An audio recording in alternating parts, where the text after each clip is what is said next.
Good evening and welcome to Primetime UGC's Mini Mission Review. This time around we did a two-part mission entitled Secret Academy and the Needs of Many Voices by Chooch99. We're reviewing both missions as one, as it seemed to us that if the Foundry had not had a 10-map limit, this would have been a single mission. Let's begin with the story. We will refrain from divulging too much, but the player is enlisted into an ongoing anti-Borg exercise involving the use of a virtual Borg unimatrix at a starbase near the Mutara Nebula. Throw in some very special cadets, as well as a few familiar characters, and the action begins rather quickly. Chooch99 is adept at bringing light dialogue and humor into a heavy situation and having them mesh perfectly.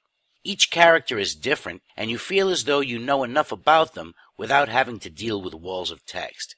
I did spot a few minor typos that did not distract. We loved the story, which was interesting, charming, funny, and quirky. This author handles humor very well, and I found myself laughing out loud. We also really enjoyed Chooch's style of not taking his mission too seriously. The characters were great, the plot was solid, and the uncomfortable moments were delightful. We gave story 5 well-deserved stars. Now on to map design. Maps were well done, and Chooch used them to their fullest, especially in the last maps of his story, guiding the player through several unimatrices on one single environment.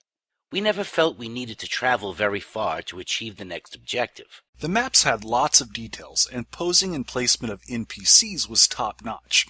However, a lot of these details were clustered in small areas with lots of battles. It made some of the sets feel a little cramped. Map gets 4 stars. Now on to tech. Tech was solid and used only to arrive at the author's goal. I cannot recall any effects thrown in that were meant purely to dazzle, and that's a good thing. These missions did not need shoring up. Still, this mission was chock full of effects and interesting uses of props and triggers.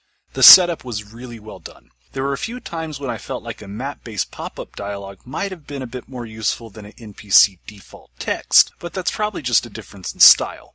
Tech managed 4.5 stars. Let's finish up with difficulty. We're a bit split in this area. We both agree that adjustments might benefit this mission. I really had quite a lot of fun with the fighting in this one. Ground battles were more challenging than space, but as an engineer, I have so many weapons and shields at my disposal that I could mop the floor with these mobs. Although the space battles seemed a bit easier than one might expect, given the particular enemy. It was hard at times to maneuver in a few cramped areas. I died a lot on ground, but I always do. It was also very strange, though, that the Borg cubes were so easy. A cube didn't last more than 20 seconds for me. Perhaps this could be tweaked a bit?